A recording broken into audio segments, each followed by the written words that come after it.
Assalamualaikum warahmatullahi wabarakatuh. Saya Kamarudin Asis dari pelakita.id atau Pelakita Hub di akun YouTube.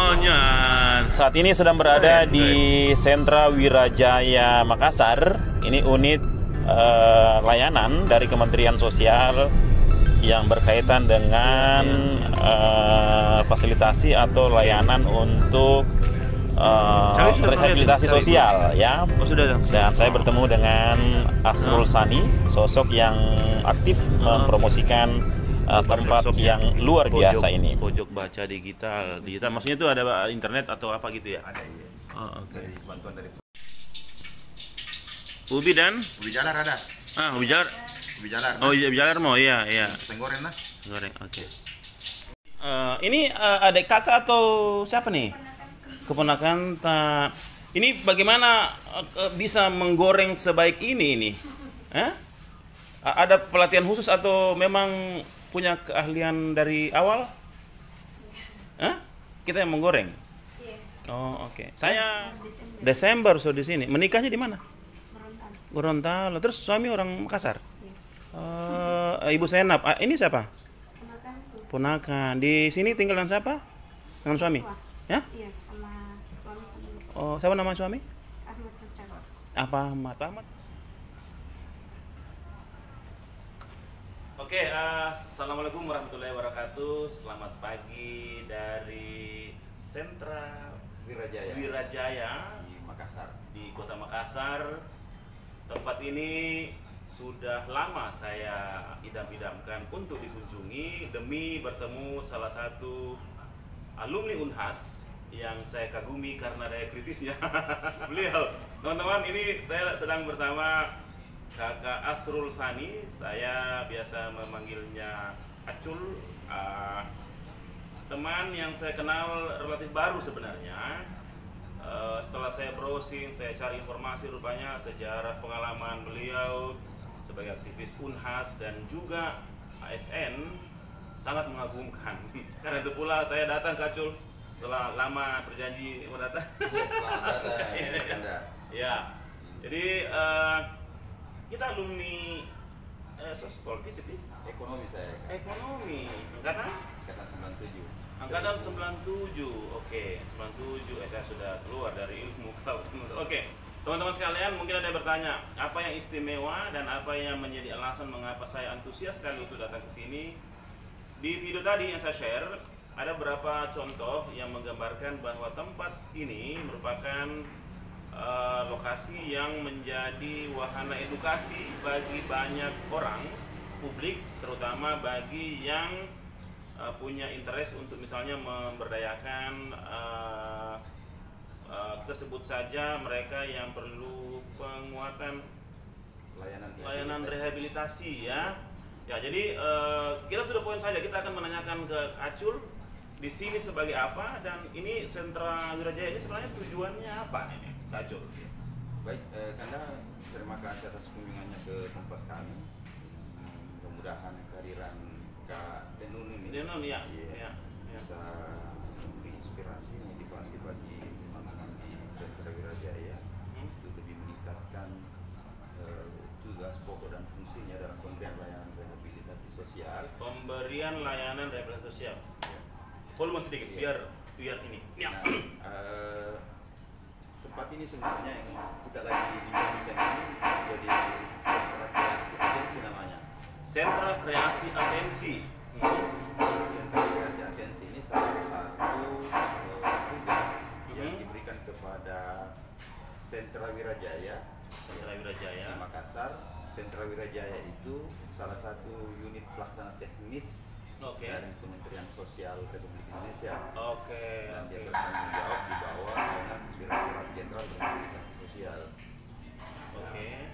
Tugas utamanya adalah memberikan layanan rehabilitasi sosial bagi penyandang disabilitas, Oke. bagi dengan berbagai klaster, ada lansia, Klaster ya. ada anak berhadapan hukum, Mhm. kemudian lansia terlantar ya, Mhm. kemudian korban nafsa, narkoba, Korban nafsa, narkoba saat adiktif itu ya. HIV, Oke. kemudian HIV. disabilitas disabilitas mental, termasuk yang kita kenal biasanya Mental retardation apa istilahnya itu? orang dengan DGJ. gangguan jiwa mental. Oke. Terus termasuk dengan disabilitas intelektual yang lambat belajar itu. Disabilitas intelektual itu istilah memang istilah sosial. Cluster, ya. Oke. Disabilitas. Yang slow response. Slow response. Oke. Tell me kalau istilahnya. Iya. In general common common sense. Oke. Nah, sekarang dengan peraturan Menteri Sosial yang baru Mensos. rehabilitasi sosial itu kita istilahkan namanya atensi. Atensi itu Oke. asistensi rehabilitasi sosial. Oke. Ada 3 model pendekatan dalam memberikan layanan rehabilitasi sosial. 3 model pendekatan. Ada berbasis komunitas, Community based, ada berbasis keluarga, family support, dan ya. ada berbasis residensial. Residensial, berarti dia stay di itu Atau atau residensial yang kayak masuk di dalam sentra ini, dia oke. residensial. Nah, di dalam juga ini ada banyak macam yang model rehabilitasi, ada pemberian terapi, baik terapi vokasional, keterampilan itu. Terapi vokasional, Iya. oke. Kemudian ada terapi mental spiritual, Mental spiritual, terapi fisik, terapi psikososial dan seterusnya. Oke. Masuk pemeriksaan layanan kesehatan. Ah. Nah, atensi yang berbasis keluarga komunitas residensial ini tujuannya itu memberikan dukungan pemenuhan kebutuhan hidup layak, Pemenuhan kebutuhan hidup layak, oke. perawatan sosial, pengasuhan, Perawatan sosial, kemudian dukungan keluarga, hubungan keluarga, tadi terapi fisik, terapi psikososial, Oke. terapi mental spiritual, oke. kemudian pelatihan vokasional, pembinaan kewirausahaan, Oke. ada bantuan sosial dan asistensi sosial, kemudian dukungan aksesibilitas. Ada bantuan, maksudnya asistensi pendampingan atau memang ada semacam Ada pendampingan, ada pembiayaan bantuan sosial, kayak oke. misalnya gini. Karena bukan hanya penyandang disabilitas dan kelompok terlantar yang kita layani, atensi juga menyentuh soal kedaruratan, bencana. Oke. Disaster, Iya. oke. Emergency. Iya. Oke. Iya. Kalau Iya. bencana atau apa jadi. Oh betul, menarik.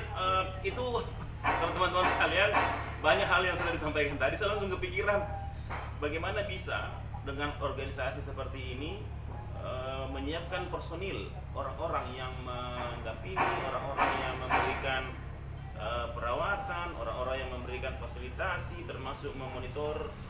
Di sini Om Acil bisa cerita mungkin ada berapa orang seperti kita atau yang ada di sentra Wirajaya? Ya. Kalau gambaran SDM yang ada di sentra Wirajaya, secara struktural itu ada 2 pejabat struktural, Ada 2 pejabat struktural, kepala sentra dan ada kepala sub bagian tata usaha. itu eselon berapa?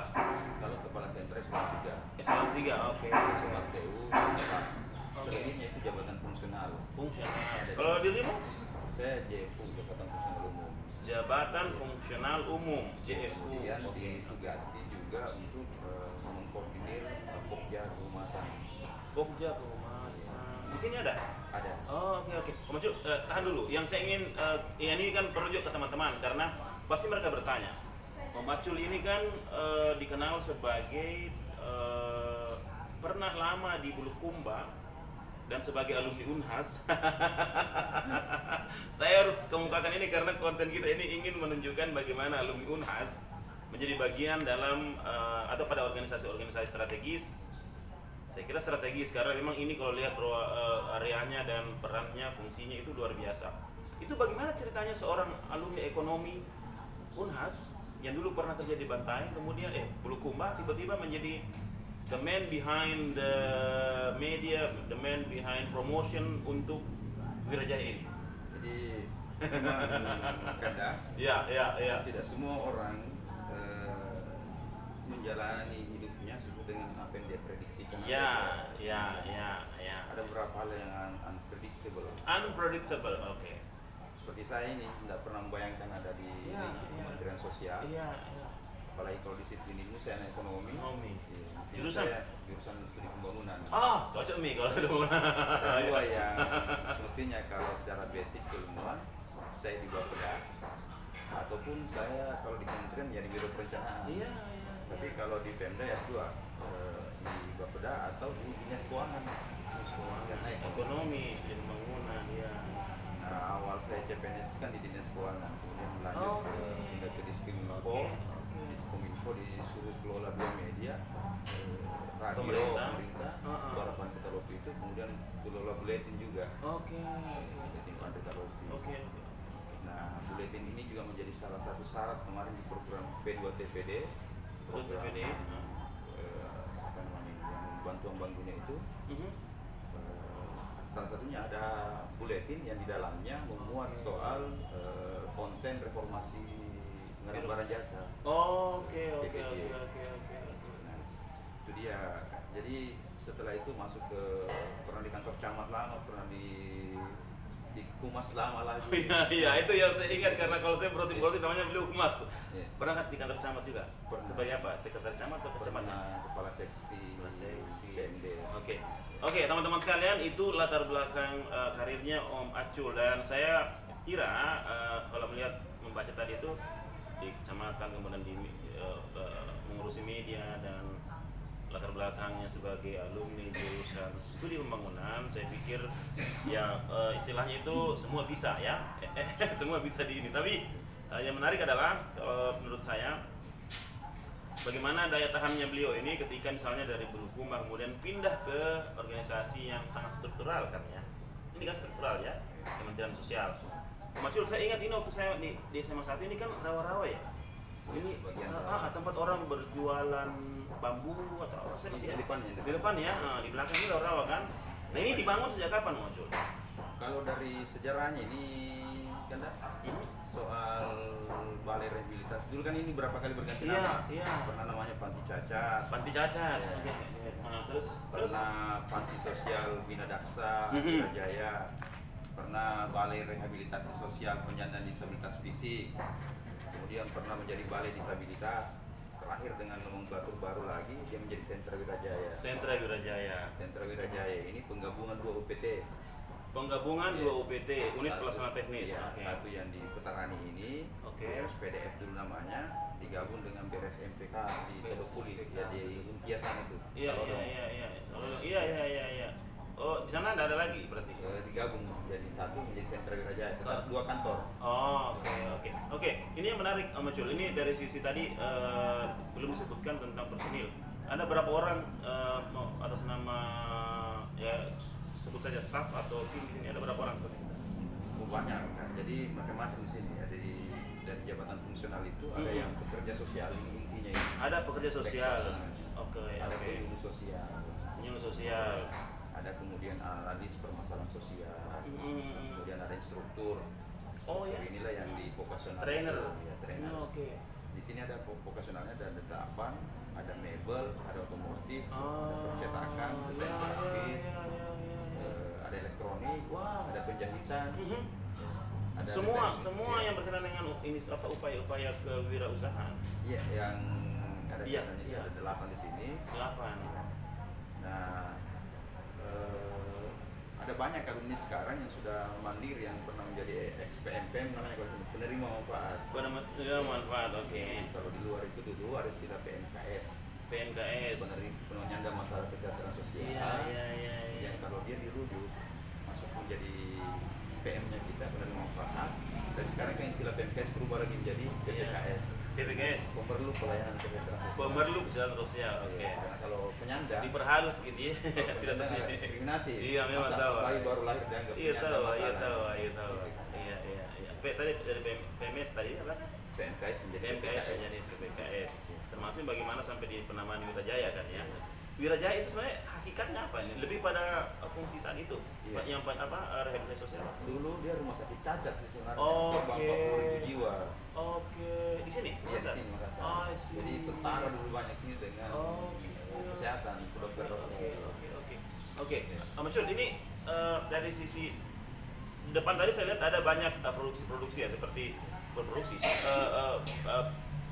barang-barang yang disebut sebagai isi dari galerinya. Ada baju, ada semacam batik juga, ada handicraft atau apa, dan juga printer atau apa itu kopi ya, bukan namanya itu punya siapa, milik siapa, disiapkan oleh siapa? Jadi semua yang menjadi ornamen sini itu menjadi miliknya sentra kreasi, menjadi asetnya Wirajaya. Asetnya Wirajaya, oke. Nah di sentra kreasi itu kan ada banyak usaha. Keberadaannya juga dia menjadi tempat melatih kewirausahaan penerima manfaat yang ada. Dalam pengelolaannya pun mereka semua yang mengelola, termasuk manajemen keuangannya, perbelanjaannya, promosinya dan seterusnya. Nah khusus untuk di galeri itu, kalau Kak Denun masuk itu kan banyak jenis-jenis produk di dalam. Ada baju, ada handicraft, ada kerajinan-kerajinan tangan lain. Itu diproduksi oleh teman-teman di sentra Wirajaya. Dari sini. Ya, yang penerima manfaat, yang ikut program residensial.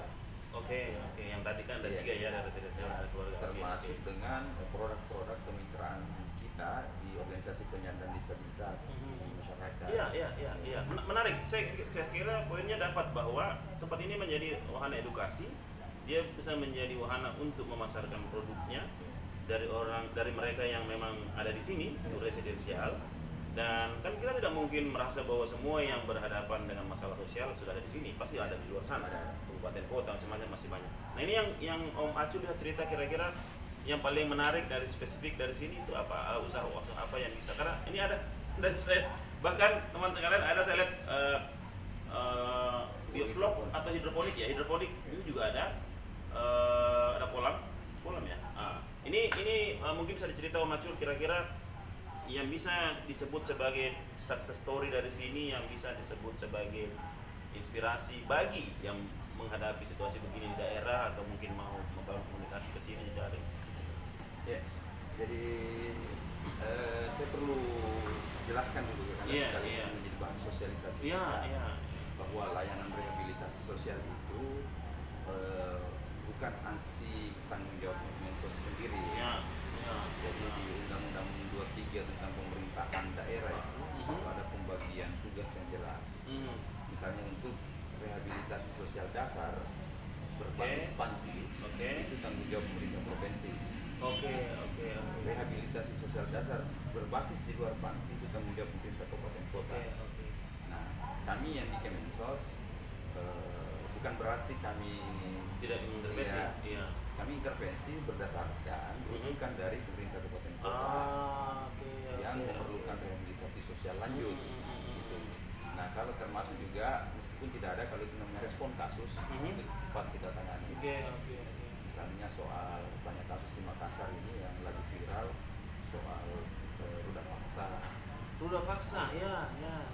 Efeknya itu teman-teman ikut melakukan pendampingan, intervensi itu mulai dari soal pemberian layanan psikiaternya, kemudian pemeriksaan kesehatannya, pendampingi, dan Ibu Menteri juga mewanti-wanti kita bahwa kalau melakukan asesmen harus komprehensif, semua, termasuk soal kemungkinan bantuan layanan usaha yang dimiliki oleh keluarga. Diberikan, Rata-rata yang korban ini kan masuk dalam kategori kelompok rentan.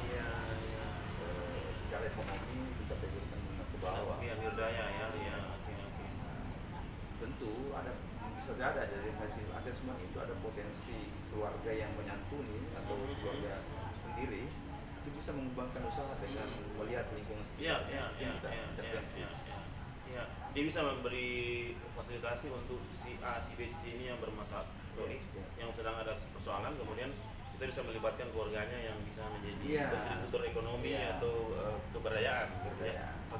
Oke, menarik. Terus yang tadi yang tentang misalnya fungsi-fungsi itu, bahwa bukan hanya dinas sosial yang bertanggung jawab atau dinas sosial, ada panti, kemudian ke provinsi. Panti maksudnya panti asuhan atau panti ureda atau panti jompo? Panti miliknya provinsi itu banyak, dinas sosial provinsi.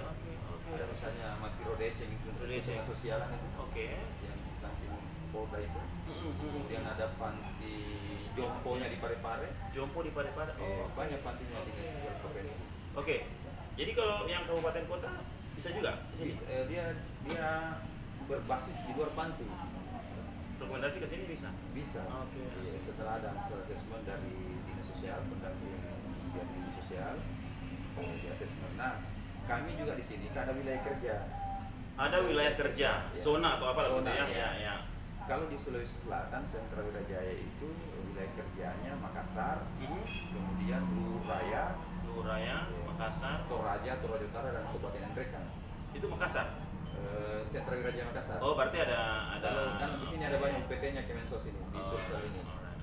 Ada sentra Pangurangi di Takalar, Pengurangi di Takalar, ada sentra Gaumabaji di Goa. Gua maju di Gua dengan fungsi yang sama. Fungsi yang sama, Oh, multi layanan. oke, Yang oke, dulu itu per klaster. Kami Oke. dulu khusus untuk disabilitas fisik, Goa dulu lansia, sentra Pangurangi nafsa dan HIV AIDS. Iya. Todopul itu anak berhadapan hukum. Jadi begitu ada klaster. Nah, sekarang dengan regulasi yang baru Dan zona kita itu? layani semua. Zona itu, Iya. zona tadi kan. Termasuk kita zonasi itu. Tadi oke, zonasinya Makassar, zona apa? Zona Makassar. Zona Luhur Raya. Oh, oke, zona Toraja. Toraja Utara. Oke, Toraja. Kabupaten Nrekang. Mereka 5 berarti. 5 kalau di Luhur Raya itu banyak kan? Enggak, maksudnya ini kan ceritanya zonanya toh. Iya. Ya, mungkin sekian Iya. daerah yang masuk, tapi Termasuk pasti Papua. ada kantornya toh. Nggak ada Ji atau di sini Ji semua? Di sini. Oke, Papua oke. juga. Tidak ada semacam penempatan atau representatif dari sini di sana. Mitra kerja kita kan dinas sosial setempat. Oh, oke, clear. Dengan Ya, clear. kerjasama sosial yang ada Clear, di clear. kabupaten kota. Jadi teman-teman sekalian sangat menarik bahwa ini bukan semata-mata Kementerian Sosial yang fully in charge gitu ya untuk ngurusin itu, tapi memang ada partnership ya dengan pemerintah daerah. Oke, Om Ajul keren sekali. Tadi kita sudah bahas tentang bagaimana perannya Kakak Ajul di sini, bagaimana bisa datang ke sini, dan juga bagaimana fungsi layanan yang kolaboratif itu.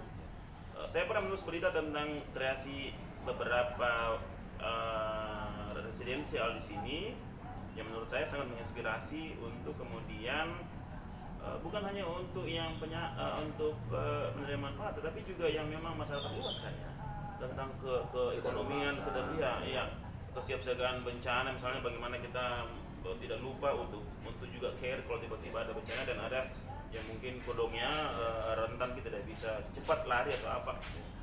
Ini saya kira menarik. Ada lagi mau disampaikan Mas Jul tentang misalnya potensi kolaborasi ke depan? Kita ini pengurus IKA UNAS juga. Thank you. Kita sadarkan bahwa banyak permasalahan sosial ini dan bukan Kementerian Sosial ANSI Ya, agree. ada banyak yang bisa kita ajak kolaborasi untuk menyelesaikan permasalahan sosial yang ada. Ya. Di Makassar ini kan Go ahead. di 2022 kemarin begitu Kota Makassar lagi gaungkan itu lorong wisata, kita juga ikut andil dalam memberdayakan masyarakat yang ada di lorong untuk lebih produktif. Nah, salah satunya itu kita buat lorong lansia. Lorong lansia itu ada di daerah Tamalate. Sebenarnya hari ini kami jadwalkan untuk meliput di sana, dokumentasikan. Orang lansia ya. Iya. Ada pemeriksaan kesehatan, ada 10 lansia di sana, lebih 10 orang. Itu kita berdayakan dengan memberi bantuan usaha maggot. Oh ya? Iya, dan sudah berproduksi di sana maggotnya. Kemudian dia bikin kafe lansia. Kafe lansia itu bukan Di penjual lorong, kopi. di lorong. Lorong. Berarti kolaborasi dengan Pemprov Kota. Pemprov. Oh, Ya, dengan teman-teman komunitas di sana yang Oke. bergeraknya itu anak muda. Oke. Nah, jadi dia bikin kafe lansia, tapi kafe itu bukan kayak menjual kopi, tapi di situ memberi layanan lansia, ada pemeriksaan kesehatan, ada Oke. edukasi dan seterusnya. Bagaimana mengajar dia untuk lebih produktif. Bukan jadi pakai anu yang undercover itu, yang pernah undercover bukan? Bukan. Di lorong ya? Iya, teman-teman anak muda di sana yang menginisiasi, kemudian mengajak kita kolaborasi. Oke. Termasuk juga kita ini di tahun sebelum pandemi itu kita lagi berintis desa inklusi sebenarnya. Jadi Oke, desa inklusi. Isu inklusi juga ini menjadi hal pokok yang kita sosialisasikan terus. Karena kan selain pemberian layanan tadi ini kita juga aktif memberikan dukungan aksesibilitas. Dukungan aksesibilitas itu baik alat bantu misalnya kursi roda, tongkat, dan seterusnya. Termasuk soal kebijakan bagaimana public space itu ramah terhadap semua. Iya, betul. Itu saya kira misi yang banyak didorong teman-teman NGO kan. Iya. Dan Oke, terus itu juga yang menjadi misi kita di luar. Nah, semua ini kan butuh dikolaborasikan. Gitu kan yang kita lakukan. Di Kaunas ada atensi khusus mungkin pernah punya pengalaman? Kemarin alhamdulillah untuk salah satu unit usaha ini ada kan kafe di sini. Nah, membantu kelancaran dan peralatan kami, kebetulan ketua IKA dalam hal ini Pak Amran Sulaiman, dia membantu teman-teman membelikan mesin kopi. Oh, oke. Bukan mesin kopi, inilah yang dipakai untuk produksi. Ini hasilnya. Iya. Jadi teman-teman sangat berterima kasih, diajak buka puasa bersama di. Oh iya. Kemudian dibantu lagi peralatan mesin kopi. Nah, kebetulan pengelola awalnya ini kopi kafe ini teman-teman Anjar, anak jalanan yang dari Taman Landra kita ambil ke sini nih. Tapi ya begitulah, ya kadang ada yang sukses, ada yang kembali juga lagi. Ini enak sekali kopinya. Ini nih hasil kopi yang di grinder ya, atau dari Pak Ketua IKA Unhas Pandi Amran Sulaiman. Nah ini Om Acul, saya ingin cerita. Aku mendengarkan itu proses kreatifnya bahwa ada ide untuk bicara tentang kopi, kemudian mengajak Ketua IKA Unhas, itu siapa yang story-nya, the man behind the idea? Kalau soal ketemunya itu kemarin, itu kan programnya yayasannya Asbuilding. Oke, yang sama Om Eki ya? Iya. Oke. Diundanglah kita buka puasa bersama. Saya ingat. Iya. Kemudian kita diajak komunikasi, diajak dialog, apa kebutuhannya nih teman-teman, apa aktivitasnya. Disampaikan lah bahwa sekarang ini kami kelola kafe. Kurangannya kami butuh mesin kopi. Langsung dibantu. Langsung kontan. Spontan dibantu. Saya tidak mau janji bantu sekarang. Oke. Jadi besoknya kami langsung pergi beli mesin kopi itu. Berapa harganya? Hampir 30 juta kan? Hampir 30 juta. Oke, teman-teman sekalian. Kami dibantu 30 juta. Ya, ini cerita sederhana, simple tapi menurut saya menggambarkan bahwa banyak hal yang bisa didorong atau dikembangkan dengan melihat ruang-ruang kreatif yang sudah ada, sisa menambahkan input yang bisa menambah volume produksi atau kekuatan kerjasamanya. Om Asrul bercerita tentang bagaimana Sentra Wirajaya ini menjadi bagian dalam membangun kolaborasi dengan pengurus pusat IKA Unhas, dan tentu ini harusnya menjadi inspirasi buat kita siapapun kalau menggunakan nama IKA Unhas daerah, kabupaten, kota, wilayah juga bisa melakukan hal yang sama. Dan mungkin tidak harus seperti yang dilakukan di sini, tapi modelnya seperti ini yang muncul ya. Ya. Oke. Menduplikasi success story atau mereplikasi lah. Setuju, mereplikasi. Oke, sudah 4 item besar yang kita diskusikan dan tadi dibahas dengan lugas oleh Om Acul. Saya masih penasaran sebenarnya tentang untuk saat ini sebenarnya bagaimana menghidupi organisasi seperti Sentra Wirajaya ini.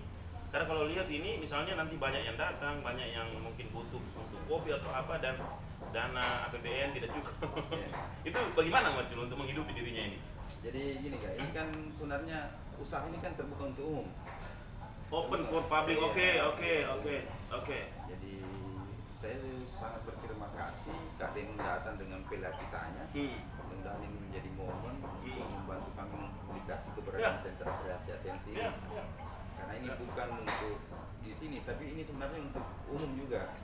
Kafe ini terbuka untuk siapa saja. Dan apa yang kita cicipi hari ini kan produk dari teman-teman disabilitas. Enak sekali, serius sekali.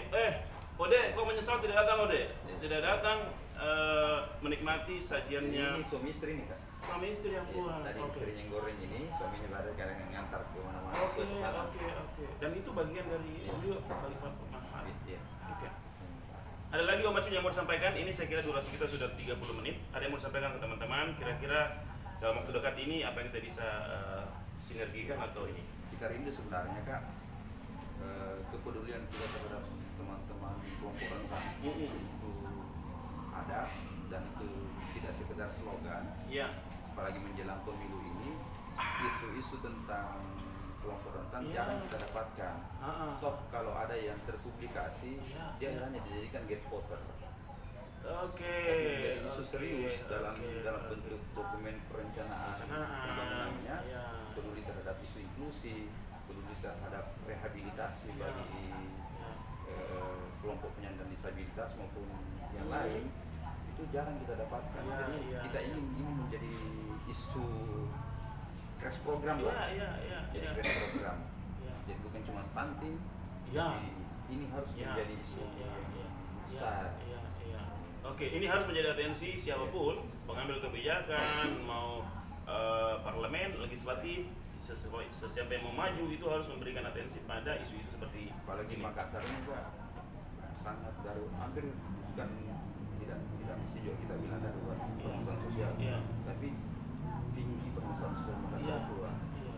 Makassar, tadi saya lewat di perbatasan Gua Makassar di Pandang-Pandang, Sultan Hasanuddin Alauddin itu sudah hampir tiap hari ada orang mengamen, ada aksi-aksi yang menurut saya juga tren baru ya di kota kita, dan ini memang perlu menjadi atensi minimal bahwa mereka harusnya tidak pada posisi situ karena ini akan pasti mengganggu ya lalu lintas, dan saya membayangkan bagaimana proses-proses kreatif seperti itu tidak di jalan raya tapi mungkin di panggung-panggung seni gitu ya. Betul, dibuat wadahnya ini ya. kan SK ini mudah-mudahan bisa menjadi inkubator usaha bagi teman-teman penyandang disabilitas. Oke, Om Acul, satu lagi, kalau misalnya ke depan ada apakah kepala daerah atau pengambil kebijakan atau mungkin calon legislatif mau datang ke sini diskusi-diskusi bisa jika? Bisa ya? Sangat bisa. Oke. Itu saya kira pernyataan yang sangat penting untuk kita dengarkan bahwa ini menjadi tempat yang sangat terbuka untuk siapapun stakeholder yang memang harus menjadi bagian dalam mempromosikan perlindungan sosial, mempromosikan pemberdayaan sosial, pemberian jaminan sosial. Ada 3 catatan yang saya tangkap tadi dari yang terakhir itu bahwa untuk urusan kebijakan kita perlu orang yang betul-betul punya pemahaman, punya goodwill, punya goodwill and political will untuk memberi ruang isu-isu ini masuk di perencanaan atau di dukungan pembangunan program gitu ya. Yang kedua tentang transfer kapasitas. Menurut saya kita tidak boleh hanya terpaku pada fungsi-fungsi dinas Kementerian Sosial atau Wirajaya, tapi juga ada ruang-ruang kolektif yang harus dibuka supaya banyak orang terlibat di dalamnya. Betul. Tadi saya mendengar NGO-NGO yang concern pada isu-isu disabilitas atau keadilan ya bagi disabilitas itu sudah berproses di sini.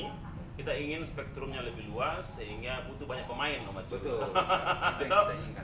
Iya, oke. Nah, kalau kan jika pendekatan kita dalam melakukan intervensi tetap berbasis by data. Di Kementerian Sosial kan single data ini namanya DTKS, data terpadu kesejahteraan sosial. Oke. Itu dasar kita untuk mengintervensi. Oke. Kalau teman-teman misalnya di luar stakeholder lain itu kesulitan untuk mengintervensi karena tidak ada data, ya kita berkolaborasi, kami bisa berikan bareng-bareng, data, kita sama-sama bareng-bareng melakukan intervensi sosial. Nah, seperti itu kan. Hal lain juga. Tadi tentang kolaborasi untuk sharing data kan, poinnya tadi. Boleh. Oke. Sharing program. Sharing program. Sharing program. Nah, untuk permasalahan sosial itu kan kita butuh bukan cuma program yang biasa-biasa saja, tapi dia harus dalam bentuk crash program. Crash program, rapid program yang harus segera gitu ya, karena ini tidak boleh ditahan. Kan dia berefek, dia punya multiplier effect ini kalau tidak cepat tertangani. Oke, itu tadi poin kedua itu tentang ruang-ruang kolaborasi sudah ada dan tinggal menambah volumenya kan ya. Nah, yang ketiga tadi yang saya juga underline adalah bahwa isu tentang apa yang paling pas ya, disabilitas itu inklusi ya. Adalah isu yang terus menjadi tema yang harus menjadi atensi bersama kita ya. Dan ini Makassar di Sentra Wirajaya di Makassar ini kita membawa bahwa inisiatif untuk memediasi, memfasilitasi itu sudah berjalan. Tapi kita tidak boleh alpa bahwa di luar sana di kabupaten kota masih banyak ya. Kabupaten kota mulai dari Selayar sampai di Luhut Timur sampai Bone sampai di Kepulauan Dipangkep, ini banyak hal yang memang masih perlu menjadi atensi kita. Teman-teman sekalian, itu yang saya bisa share, kita bisa share bersama Om Asrul Sani, SE, MSI, SE, tapi sarjana ekonomi lemah. Ya, sekali lagi ini upaya kita untuk mempromosikan hal baik dari alumni dari apa yang telah ditransformasikan dengan baik oleh Om Acul di Sentra Wirajaya Makassar, dasar struktural kelembagaan di Kementerian Sosial. Tadi juga saya mendengar kutipan bahwa Bu Menteri Ibu Risma menekankan bahwa solusi apapun itu tidak boleh setengah-setengah, harus komprehensif, gitu ya. Hulu hilirnya harus diselesaikan dan tidak bisa hanya Kementerian Sosial yang menjadi aktornya.